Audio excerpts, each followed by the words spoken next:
Hello students, Standard 8 subject Science. Today we discuss about the second topic from the science subject. Name of a topic is health and diseases.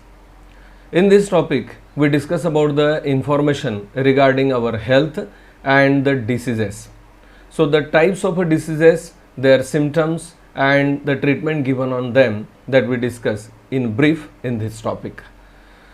According to the changes in the syllabus, some part is removed or it is not in the evaluation part, that is shown by the red mark on the book. Okay, so you have to consider this regarding the removal of this part from the examination point of view, but you have to learn it for your convenience purpose. विद्यार्थी मित्रांनो, आपल्या 8वीच्या विज्ञान विषयातील दुसऱ्या topic विषयी माहिती आपण पाहतोय. त्याचं नाव आहे हेल्थ अँड डिसीजेस आणि सुरुवातीचा पॉइंट आपण त्यातला आता बघणार आहोत. So health, first of all we discuss about the health. What is mean by health? So health is a state of a complete physical, mental and the social well-beingness and not merely the absence of a diseases. So what is mean by health? So health is the physical, mental and the social well-being of the human being. माणसाच्या दृष्टीनं शारीरिक, मानसिक आणि सामाजिक स्वास्थ्याची अवस्था म्हणजेच आरोग्य, ही आरोग्याची व्याख्या आपल्याला सांगता येईल. म्हणजे केवळ एखादा आजार नाही म्हणून म्हणजे आपलं आरोग्य चांगलं आहे असं म्हणता येणार नाही आहे.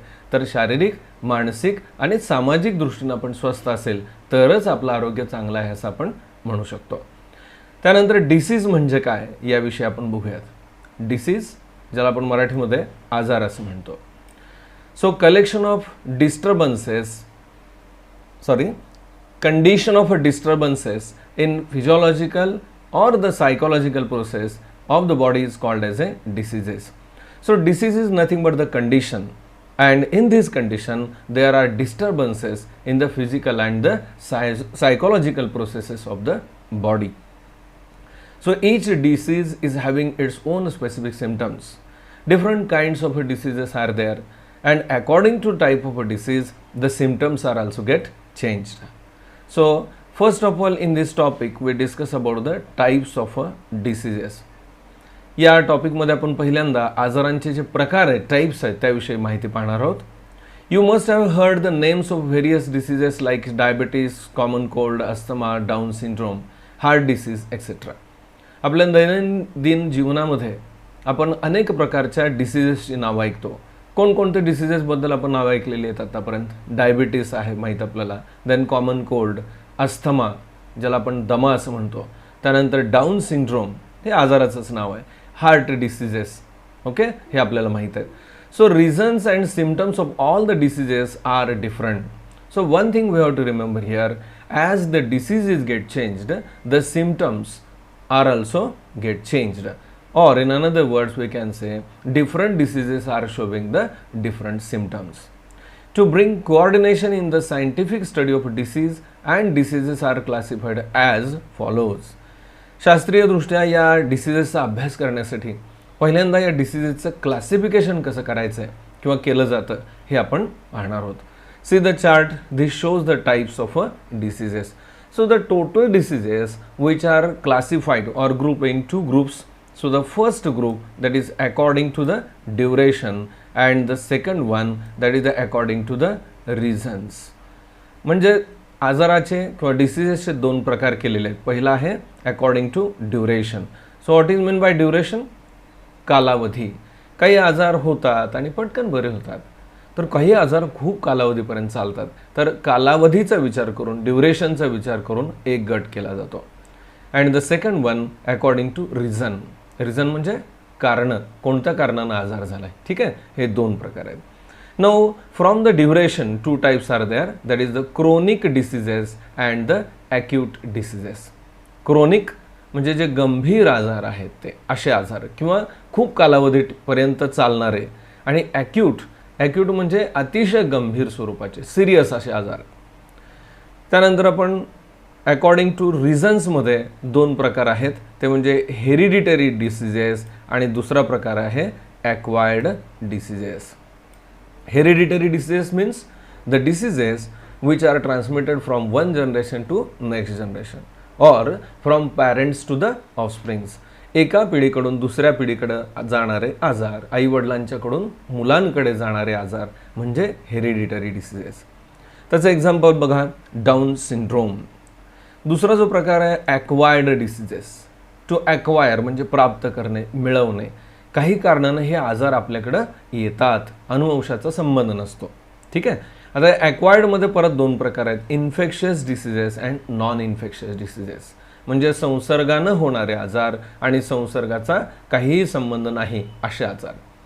इन्फेक्शियस डिसीजचं एक्झाम्पल बघा, common cold, flu and dengue. आपल्याला ही नावं माहीत आहेत आजारांची. So this common cold or the flu or dengue, when we come in contact with the persons suffering from these diseases we are getting this disease. म्हणजे काही लोकांना जर हा आजार झाला असेल आणि आपण त्यांच्या जर संपर्कात आलो तर हे इन्फेक्शियस डिसीजेस म्हणजे ज्याला आपण कॉमन कोल्ड, सर्दी किंवा ताप येणे, फ्ल्यू आणि डेंग्यूसारखे आजार होतात. त्यानंतर नॉन इन्फेक्शियस डिसीजेस, त्याचं एक्झाम्पल आहे डायबिटीज, हार्ट डिसीज एक्सेट्रा. ज्यांच्यामध्ये जंतू संसर्ग नसतो पण आजार असतो त्याला आपण नॉन इन्फेक्शियस म्हणतो. आणि याच्यामध्ये एक्झाम्पल आहे डायबिटीज, ज्याला आपण मधुमेह म्हणतो, आणि दुसरे heart diseases. Okay. So this is all about regarding the types of diseases. त्यानंतर आपल्या पुस्तकातला काही भाग परीक्षेमधून किंवा मूल्यमापनातून वगळलेला आहे, परंतु मी ते वाचून समजून घेणार आहात माहितीसाठी म्हणून. ठीक आहे. आता इथे एक डायग्रॅम दाखवली पहा. काय दिसतं या डायग्रॅममध्ये? Infection through sputum. म्हणजे काही लोकांना जर सर्दी झालेली असेल, खोकला असेल, तर त्यांच्या खोकल्यामधून किंवा शिंकण्यामधून काही ड्रॉपलेट्स बाहेर पडतात आणि ते ड्रॉपलेटची जी साईज आहे ती वेगवेगळी असते आणि त्यानुसार त्याचा परिणाम होतो. आता हे नेमके काय ड्रॉपलेटचे प्रकार आहेत? तर याच्यामध्ये 3 प्रकारचे ड्रॉपलेट आहेत पहा. Okay. So first you see, in this area small droplets are vaporized into the fine mist. So when the sneezing activity is done, the droplets are coming out from the sneezing action, and some droplets are so small that they are get vaporized in the air instantly. Okay, so this one. Then the second part, these are the droplets. So mist remains in the air for the several minutes to the few hours. So some larger droplets are there and these are remaining for few minutes or some hours. So this is we can say dangerous one to others. इतर लोकांसाठी हे घातक आहे. का? तर या ड्रॉपलेट्समध्ये पॅथोजेन्स असणार आहेत किंवा मायक्रो ऑर्गॅनिझम असणार आहेत की जे दुसऱ्यांना आजार घडवतील. And third one, large droplet. See this one, these are the large droplets. So these large droplets settle down on the ground within few seconds. So these droplets are so large that they are get settled to the ground, and naturally these are get transmitted to the another persons which cause the diseases. And हे droplet इतरांना आजार घडवतात. Then we proceed to the next part. That is infectious diseases. म्हणजे संसर्गामुळं घडणारे आजार त्यांच्याविषयी आपण माहिती पाहूयात. Diseases spread through the contaminated air, water, food or vectors, that is the insects and other animals are called as a infectious diseases. Okay. So diseases which are transferred to the person to person by the vectors. Vectors म्हणजे माध्यम. मग त्यामध्ये हवा असेल, पाणी असेल किंवा अन्नपदार्थ असतील किंवा इतर कीटक असतील, मायक्रो ऑर्गॅनिझम असतील, त्यांच्यामुळे ते ट्रान्सफर होतात. हा चार्ट आपण व्यवस्थित समजून घेणार आहोत. So in this chart we see 5 columns are there. First one, name of a disease. Second, the pathogen which causes the disease. Then mode of a infection, that means how the infection is get transmitted. Then the symptoms, या आजाराची लक्षणं. And last one is the prevention and treatment. या आजारासाठी आपण काय काळजी घ्यायला पाहिजे आणि जर समजा झालाच तर ट्रीटमेंट काय करायचे. So the first disease we discuss that is tuberculosis. In short we called it as a TB किंवा मराठीमध्ये त्याला आपण क्षयरोग असं म्हणतो. Okay. So this tuberculosis is caused by the micro organism that is the pathogen. Name is Mycobacterium tuberculi. So this Mycobacterium tuberculei is responsible to cause the tuberculosis. Okay. Then mode of infection. या TBची जी साथ आहे किंवा आजार आहे हा spread कसा होतो. Spitting by patient through air, म्हणजे हे जे लोक आहेत ज्यांना सतत खोकला येतो आणि ते थुंकतात आणि थुंकीमधून हवेमध्ये हे बॅक्टेरिया जे आहेत ते स्प्रेड होतात. Then prolonged contact with and sharing of materials of a patient. So any person who is suffering from the tuberculosis and the things which used by that person, when we handle it naturally, the microorganisms are get transferred with the help of the materials. म्हणजे या ट्युबरक्युलस झालेल्या लोकांनी ज्या वस्तू हाताळलेल्या त्या वस्तू जर आपल्या हाताळण्यामध्ये आल्या तर त्या वस्तूंच्या मार्फत आपल्याकडे हे पॅथोजन येतात आणि नॉर्मल माणूस जो आहे तो डिसीज त्याला होतो. देन सिम्पटम्स, लक्षणं काय पहा त्याची TBची. क्रोनिक कफ, म्हणजे लॉंग ड्युरेशनमध्ये खूप कालावधीपर्यंत त्यांना कफ असतो, खोकला असतो. देन ब्लडी स्पिटिंग, यांच्या थुंकीमधून रक्त पडत आहे.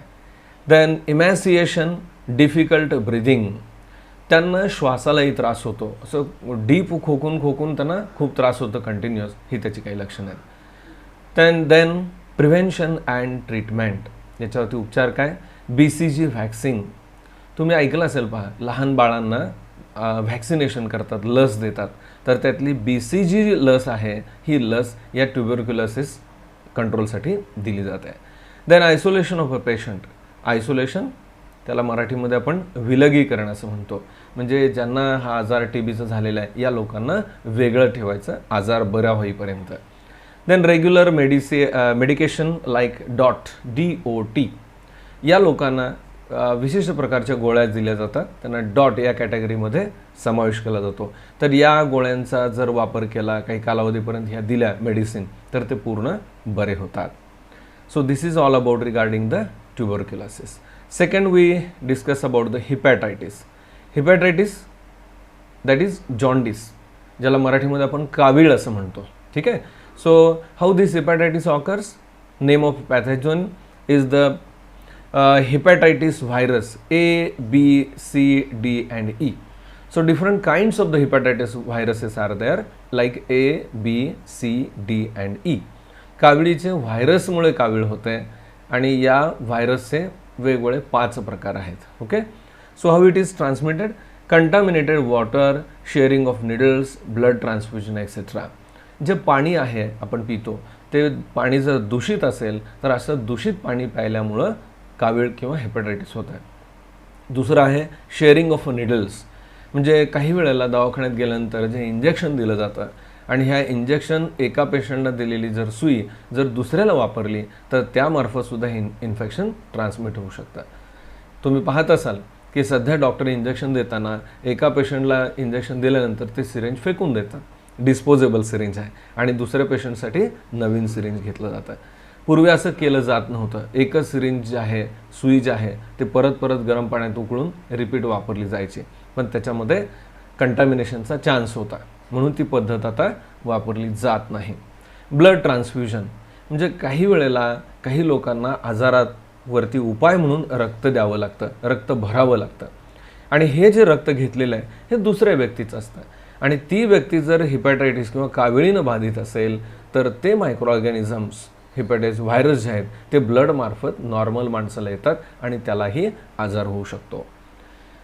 त्यानंतर सिम्पटम्स काय आहेत बघा. Anorexia, yellow urine, general weakness, nausea, vomiting, grey stool. Okay. या व्यक्तींना अतिशय निरुत्साही वाटतं. त्यानंतर युरिनचा जो कलर आहे तो येलो असतो आणि अशक्तपणा ह्यांच्यामध्ये जाणवतो. नाउशिया म्हणजे कुठलेही पदार्थ खाण्याची इच्छा राहत नाही, भूक लागत नाही आणि बऱ्याच वेळा जरी थोडंफार काही खाल्लं तर ओमेटिंग होते. आणि स्टूल जे आहे ते ग्रेइश कलरचे असते, म्हणजे विष्ठा जी आहे ती सुद्धा नॉर्मल कलर न राहता पांढरट किंवा ग्रेइश कलरची होते. त्यानंतर प्रिव्हेन्शन काय. ड्रिंकिंग बॉइल्ड वॉटर, पाण्यामधून हा व्हायरस जो आहे तो ट्रान्समिट होतो आहे, त्यामुळे उकळलेलं पाणी किंवा फिल्टरचं पाणी आपण पिलं पाहिजे. Then proper cleaning of hands, आपल्या हाताची स्वच्छता कायम राखली पाहिजे आणि त्यामुळं हा व्हायरस जो आहे तो ट्रान्समिट होणार नाही. Then next disease that is dysentery. Okay. So this dysentery disease is transmitted by the bacteria, virus, Shigella, then Bacilli, Entamoeba, Histolytica. Bacteria आणि व्हायरसेस या डिसेंट्री आजारासाठी जबाबदार आहेत आणि त्यांची नावं दिलेली आहेत. कुठले बॅक्टेरिया आणि कुठले व्हायरसेस, तर यामध्ये शिगेला, देन बॅसिलाय, एंटामेबा हा बॅसिलाय आहे, एंटामेबा histolytica. Then these organisms or the pathogens are transmitted through contaminated food and water. पहा, दूषित अन्न आणि पाण्यामुळे हे मायक्रो ऑर्गॅनिझम ट्रान्सफर होतात.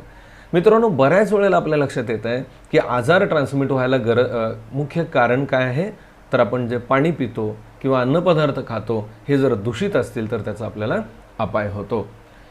Then watery stool, pains in the ॲब्डॉमेन.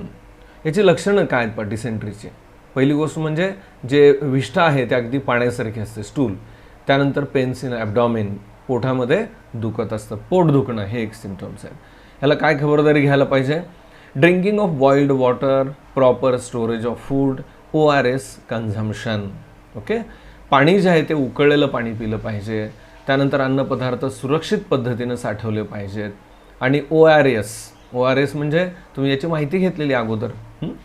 पाण्यामध्ये मीठ काही प्रमाणामध्ये टाकून ते बनवलं जातं ORS सोल्युशन आणि त्या व्यक्तींना परत दिलं जातं. ह्याचं कारण काय? तर डिसेंट्रीमध्ये वॉटर लॉस शरीरामधून जास्त असतो आणि हे पाणी जे कमी झालेलं आहे ते कव्हर करण्यासाठी हे ORS जे सोल्युशन आहे ते द्यायला पाहिजे पेशंटला.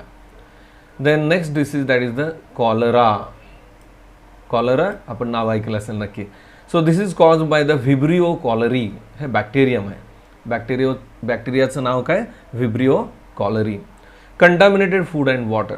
So these pathogens are also transmitted through food and water which is contaminated. दूषित अन्न आणि पाण्यातून जातो. सिम्पटम्स पहा, vomiting, then severe diarrhoea, cramps in legs, उलट्या होणं, त्यानंतर डिसेंट्री होणं आणि पायाला क्रॅम्प्स येणं, ज्याला पेटका येणं किंवा पायाला गोळा येणं म्हणतो ना आपण, अशी लक्षणं याच्यामध्ये दिसतात. खबरदारी काय घ्यायला पाहिजे? Following hygienic practices, that is avoiding open place food, drinking boiled water, vaccination against cholera. पहा, म्हणजे नेमकं काय केलं पाहिजे? उघड्यावरचे जे अन्नपदार्थ आहेत हे खायला नाही पाहिजे पहिल्यांदा. आणि पाणीसुद्धा असं कुठलंही न पिता उकळलेलं पाणी पिलं पाहिजे. आणि व्हॅक्सिनेशन जे आहे कॉलरासाठी दिलं जाणारं हे बाळांना देणं आवश्यक आहे. त्यानंतर नेक्स्ट डिसीज टायफॉईड. टायफॉईड आजाराचंही तुम्ही नाव ऐकलं असेल. So this is cause by the Salmonella typhi bacterium. जो पॅथोजन आहे बॅक्टेरिया आहे आणि त्याचं नाव आहे साल्मोनेला टायफी. टायफॉईड आजार घडवणारे टायफी. त्यानंतर contaminated food and water. Mode of transmission बऱ्याच आजारामध्ये सेम आहेत, दूषित अन्न आणि पाणी. सिम्पटम्स पहा, anorexia, headache, rash on abdomen, then dysentery, fever up to 104 degree Fahrenheit. या व्यक्तींना टायफॉईड ज्यांना झाला आहे त्यांना ॲनोरेक्झिया असतो, हेडेक असतो म्हणजे निरुत्साहीपणा, विकनेस, डोकेदुखी. देन रॅश ऑन ॲब्डॉमेन म्हणजे पोटावरती पुरळ उठणे, रॅश उठते. देन डिसेंट्री पण चालू राहते आणि ताप जो आहे तो विशेष करून येतो आणि ताप इतका जास्त असतो, नेहमी आपण ऐकतो ना 100च्या पुढचा ताप, म्हणजे जवळजवळ 104 फॅरनहाईट इतकं बॉडी टेम्परेचर असतं. देन आपण ह्याच्यासाठी काय काळजी घ्यायला पाहिजे? ड्रिंकिंग क्लीन वॉटर, स्वच्छ पाणी पिलं पाहिजे. Then vaccination, proper disposable of sewage. Vaccination अत्यंत आवश्यक आहे, आपण याबद्दल बोललो आहे आधी. आणि प्रॉपर डिस्पोजेबल ऑफ सिवेज, जे गहाण पाणी आहे, वेस्ट वॉटर आहे, ते आपल्या पिण्याच्या पाण्यामध्ये मिसळणार नाही, त्यासाठी प्रॉपर व्यवस्था करणं हे अत्यंत आवश्यक आहे. Okay, so here we discussed about the infectious diseases. वेगवेगळ्या प्रकारचे आजार कोणते आहेत, त्यानंतर कोणत्या पॅथोजनमुळे होतात, मोड ऑफ इन्फेक्शन कसं आहे, त्या आजाराचे सिम्पटम्स काय आहेत आणि आजार होऊ नये म्हणून काय करायला पाहिजे याविषयीची माहिती आपण पाहिली. त्यानंतर इथं काही पार्ट दिलेला आहे, ते तुम्ही माहिती घ्या. आपल्या परीक्षेतील मूल्यमापनामधून हा वगळलेला आहे. तुम्हाला मार्किंग केलं त्याच्यावरून लक्षात आलं असेल.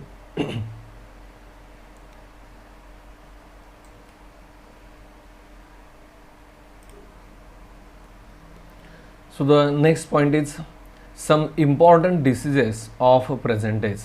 म्हणजे सध्याच्या कालावधीमध्ये असणारे किंवा काळामध्ये असणारे वेगवेगळ्या आजारांविषयी आपण माहिती पाहणार आहोत. याच्यामध्ये पहिला भाग आहे कॅन यू टेल. काही आपल्याला प्रश्न विचारलेत, बघा आपल्याला काय काय माहिती आहे. How can we observe personal hygiene. वैयक्तिक स्वच्छता जी आहे ती आपण कशा पद्धतीने राखू शकतो याविषयी विचारलं आहे. सध्या मित्रांनो कोविड-19चा प्रभाव आपल्याला माहीत आहे, त्यामुळं आरोग्याची काळजी कशी घ्यावी याविषयी आपण खूप सतर्क झालो आहे. यामध्ये हँड सॅनिटाईज करणं, त्यानंतर मास्कचा वापर करणं, म्हणजे या वैयक्तिक स्वच्छतेच्या दृष्टीने आपण काळजी घेऊ शकतो. म्हणजे प्रत्येक आजाराच्या बाबतीत त्याचे जे सिम्पटम्स आहेत किंवा स्प्रेड मेथड आहेत त्यानुसार आपल्याला काळजी घ्यायला पाहिजे. विशेषतः खाण्यापिण्याचे जे पदार्थ आहेत हे दूषित नको आहेत या दृष्टीने आपल्याला काळजी घेता येईल. त्यानंतर सेकंड क्वेश्चन आहे why should we drink boiled water in a rainy season. So water should be taken in a boiled water we have to take because the pathogens are present in a water or the contaminated water when we drink, then through which the pathogens enter even in our body and they cause the disease.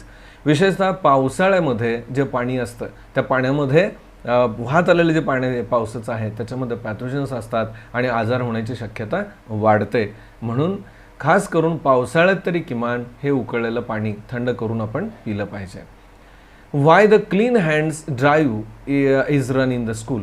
आपल्याला माहीत असेल की शाळेमध्ये काही वेळ दिला जातो की जिथं हाताच्या स्वच्छते करण्यासाठी आपल्याला वेळ उपलब्ध केला जातो. त्याचं कारण काय? परत तेच पर्सनल हायजीन, म्हणजे वैयक्तिक स्वच्छतेच्या दृष्टीनं हाताच्या मार्फत कंटामिनेशन होऊ नये म्हणून हे आवर्जून शाळेमध्ये वेळ दिला जातो आणि विद्यार्थ्यांची वैयक्तिक आरोग्याची काळजी घेतली जाते. मित्रांनो या टॉपिकमध्ये काही आजारांविषयी आपण माहिती पाहणार आहोत. सुरुवातीला आहे डेंग्यू. डेंग्यू आपण नाव ऐकलं असेल. हा आजार जो आहे तो डासांच्यामुळे होतो. हे डास जे आहेत ते नेमकं कोणत्या ठिकाणी वाढतात किंवा त्याची काय खबरदारी घ्यायला पाहिजे याविषयीची माहिती आपण पाहणार आहोत. Mosquitoes lay the eggs in a water logged places and thereby their population increases. म्हणजे ज्या ठिकाणी साठलेलं पाणी असतं तिथं हे डास जे आहेत ते अंडी घालतात आणि त्याच्यापासून त्यांची उत्पत्ती वाढते. म्हणून ज्या ज्या ठिकाणी असं पाणी साठेल अशा वस्तू आपल्या परिसरातून आपण काढून टाकल्या पाहिजेत. मला वाटतं बाजूला इथं जो फोटोग्राफ दिला आहे त्याच्यावरून तुमच्या लक्षात आलं असेल. So understand and explain to others. इथं पहा हे टायर जे आहेत खराब झालेले जर आपण घरात ठेवले तर याच्यामध्ये जी रिकामी जागा असते त्या जागामध्ये पावसाचं पाणी साठतं आणि ह्या पावसाच्या पाण्यामध्ये साठलेल्या पावसाच्या पाण्यामध्ये आळ्या होतात किंवा डास जे आहेत अंडी घालतात त्याच्या आळ्या होतात आणि या डासांची उत्पत्ती वाढते. म्हणून आपण काय केलं पाहिजे? आपल्या परिसरामध्ये अशा वस्तू ठेवायला नाही पाहिजेत की ज्याच्यामध्ये पाणी साठू शकेल. Different species of mosquitoes spread different diseases. So different mosquitoes are there which are spreading the different kinds of diseases. वेगवेगळे प्रकार डासांमध्येही आढळतात की जे आजार घडवायला कारणीभूत आहेत. Dengue is spread by the Aedes aegypti. So dengue जो आजार आहे याच्यासाठी कारणीभूत असणारा जो डास आहे तो कोणता आहे? Aedes aegypti. So this disease caused by the DEN1 and 2 virus. Actually the virus is responsible to cause the disease and the name of a virus that is DEN1 and 2, but the medium through which it is spread that is the mosquito. This virus belonging to the type of flavivirus. या व्हायरसचा जो प्रकार आहे तो फ्लेविव्हायरस आहे. Then most important point that is the symptoms of dengue. Symptoms या आजाराची लक्षणं. पहिलं लक्षण आहे acute fever and headache vomiting. acute fever म्हणजे खूप ताप येतो, तापाचं प्रमाण जास्त असतं, डोकेदुखी आणि वॉमिटिंग म्हणजे खूप मोठ्या प्रमाणावरती उलट्या या आजारामध्ये होतात. Then second one in pain in a eye socket is a very prominent symptom. आपल्या डोळ्याची जी खोबणी असते त्या खोबणीमध्ये प्रचंड दुखतं, वेदना असते, हे याचं ठळक वैशिष्ट्य किंवा लक्षण आहे. Then next one decrease in platelet count that may lead to the internal haemorrhage. आपल्या रक्तामध्ये ज्या प्लेटलेट्स असतात त्यामुळे आपल्या रक्ताला घट्टपणा असतो आणि हे रक्त घट्ट आहे म्हणून ते शरीरामध्ये प्रवाही आहे किंवा शरीराच्या बाहेर पडत नाही.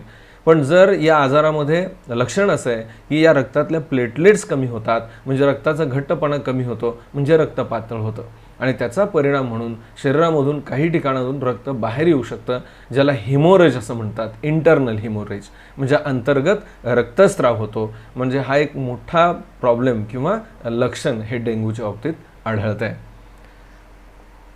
त्यानंतर आपल्याला इथे एक डायग्राम दिलेली आहे. याच्यामध्ये तुम्ही पाहता, ऑब्झर्व केल्यानंतर तुमच्या लक्षात येईल की डेंग्यू होऊ नये, होऊ नये स्प्रेड, त्यासाठी डासांना कंट्रोल करण्यासाठी आपण काय करू शकतो. मस्किटो कॉईल वापरू शकतो.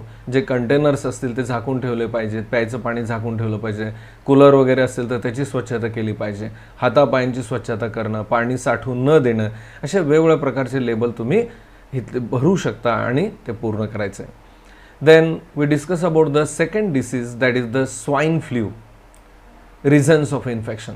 स्वाईन फ्लू हा आजार मित्रांनो तुम्ही ऐकला असेल. सध्या जसं आपण पाहतोय कोरोना व्हायरस किंवा कोरोना डिसीज, तर त्याच पद्धतीनं एक काळ हा आजार पण फार भयानक मानला गेला होता. त्याही वेळा लोकांना सांगितलं होतं की मास्क वापरा, सॅनिटायझरचं यूज करा आणि काळजी घ्या. पण मित्रांनो त्या आजारावरती आपण लवकर कंट्रोल करू शकलो आणि तो आवाक्यामध्ये आला. आता या स्वाईन फ्लूबद्दलच्या जे रिझन्स आहेत इन्फेक्शनचे ते आपण बघूयात. पहिल्यांदा, infection for swine flu occurs through the pigs and humans. पहा, स्वाईन फ्लूचा आजार जो आहे तो डुकरांपासून येतो. म्हणजे काही वेळेला डुक्कर हे खाण्यासाठी वापरले जातात किंवा त्यांच्या स्पर्शामुळं हे स्वाईन फ्लूचे जे आजार आहेत ते होतात. किंवा इन्फेक्टेड स्वाईन फ्लू झालेले जे लोक आहेत त्यांच्या संपर्कात आपण आलो तर त्यामुळेही होऊ शकतो. Then viruses of swine flu are spread through sweat of infected person. पहा किती भयानक आहे. या आजाराचे व्हायरस ज्या व्यक्तीला स्वाईन फ्लू झालाय त्याच्या घामामधून सुद्धा बाहेर येतात. Similarly it is spread through the secretions of a nose, throat and saliva. So these viruses are also present in the secretions of a nose. म्हणजे जी सर्दी असेल किंवा खोकला असेल, लाळ असेल तर थुंकीमधून सुद्धा याचा स्प्रेड होतो. Then symptoms of a swine flu. एखाद्या व्यक्तीला जर स्वाईन फ्लू झाला तर त्या आजाराची लक्षणं काय आहेत त्याही विषयी आपण बघूयात. So first one, difficulty in breathing. हा जो आजार आहे स्वाईन फ्लूचा, याच्याही मध्ये लंग्समध्ये इन्फेक्शन होतं, त्यामुळं श्वास घेण्यासाठी रेस्पिरेशनला अडथळा होतो. Then second one is the sore throat and body pains. Sore throat, घशाला सूज येते, त्यामुळे आवाजावर परिणाम होतो. आणि बॉडी पेन्स म्हणजे पूर्ण शरीरामध्ये वेदना असतात किंवा अंगदुखीचा त्रास होतो. Then diagnosis of a swine flu बद्दल आपल्याला माहिती सांगितलेलं. पहा, नेमकं स्वाईन फ्लू आहे का नाही कसं चेक करायचं. So for the diagnosis of swine flu, liquid from the throat of a patient is sent in the laboratory. Diagnostic facilities are available in the National Institute of Virology NIV Pune and National Institute of Communicable Diseases that is NICD Delhi. Swine फ्लूचं diagnosis करण्यासाठी लॅबमध्ये घशातील जो स्त्राव आहे त्याचा नमुना पाठवला जातो आणि या ज्या इन्स्टिट्यूट आहेत व्हायरोलॉजीशी रिलेटेड त्या ठिकाणी स्वाईन फ्लूचा व्हायरस आहे का नाही याचं निदान केलं जातं. Then next disease that is the AIDS. पुढचा गंभीर आजार जो आहे तो म्हणजे एड्स. त्याचं फुल फॉर्म आहे ॲक्वायर्ड इम्युनोडेफिशियन्सी सिंड्रोम. एड्स जे आहे प्रत्येक लेटरपासून पूर्ण शब्द काय तयार होतोय, acquired immunity deficiency syndrome. So this is the name. So this disease is caused by the HIV, that is human immunodeficiency virus. मित्रांनो, एड्स हा जो आजार आहे तो HIV व्हायरसमुळं होतो. ह्युमन इम्युनोडेफिशियन्सी व्हायरस त्याचं नाव. So in this disease victims suffer from the various diseases due to the progressive weakening of a natural immunity. AIDS या आजाराचं वैशिष्ट्य असं आहे की एड्स आजारामध्ये त्या व्यक्तीची प्रतिकार क्षमता कमी होते आणि प्रतिकारशक्ती कमी होण्याचा परिणाम म्हणून त्या व्यक्तीला वेगवेगळ्या प्रकारचे आजार होतात. म्हणजे एड्सपेक्षा इतर आजारांनाच ती व्यक्ती जास्त ग्रासली जाते. Diagnosis of AIDS cannot be confirm without the test in the medical laboratories. AIDS आजार नेमका आहे हे लॅबमध्ये चेक केल्याशिवाय कन्फर्म आपल्याला सांगता येत नाही. ELISA test is used for its proper diagnosis. जी टेस्ट केली जाते की ज्याच्यामध्ये एड्स एखाद्या व्यक्तीला आहे का नाही हे ठरवलं जातं, त्या टेस्टचं नाव आहे ELISA test. Symptoms of AIDS are person specific. म्हणजे एड्स झालेल्या व्यक्तीमध्ये असणारी जी लक्षणं आहेत ही व्यक्तीनुसार बदलत जातात, हे त्याचं वैशिष्ट्य आहे. त्यानंतर आणखीन काही माहिती मिळवण्यासाठी भाग दिलेला आहे, तुम्ही वाचायचा आणि तो समजून घ्यायचा आहे.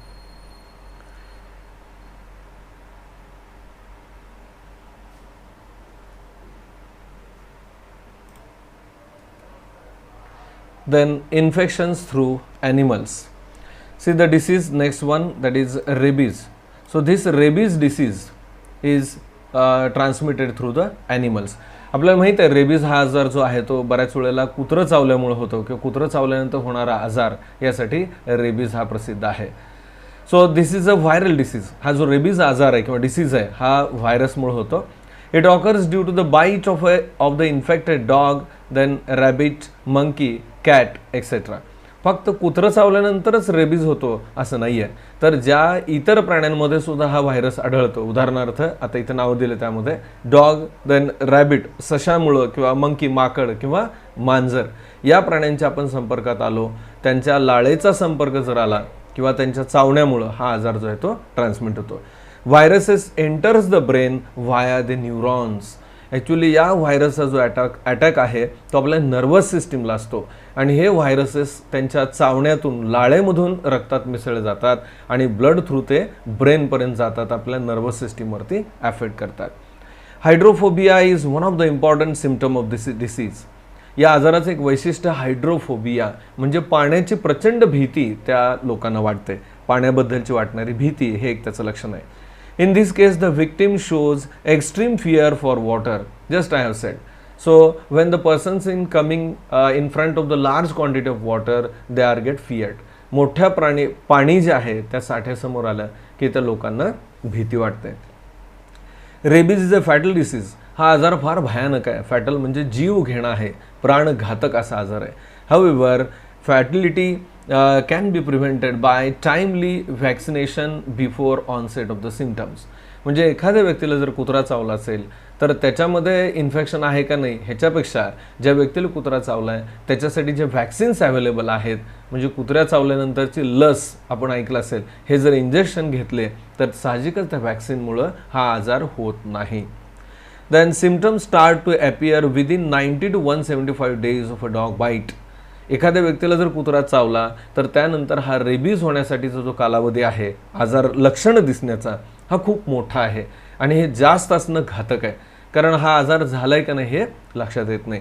साधारणतः लक्षात येण्यासाठी 90 ते 175 दिवस लागतात कुत्रा चावल्यानंतरचा, म्हणजे हा कालावधी जो आहे तो खूप मोठा आहे. Then symptoms of rabies. रेबीजचे काही सिम्पटम्स आहेत ते बघूयात आपण. First one, fever for 2 to 12 weeks. साधारण ताप येतो आणि हा ताप 2 ते 12 आठवड्यापर्यंत चालतो. Second one, exaggeration in behaviour. या लोकांना ज्यावेळेला आजार किंवा लक्षणं दिसायला लागतात त्यांच्या वागण्यामध्ये बदल दिसायला लागतो, विक्षिप्त किंवा विचित्र हे लोक वागायला लागतात. Then hydrophobia. हायड्रोफोबिया पाण्याची भीती मी तुम्हाला सांगितली, अशी काही लक्षणं आपल्याला या आजारामध्ये दिसतात. म्हणजे आत्तापर्यंत आपण इन्फेक्शियस डिसीजबद्दलची माहिती घेतली.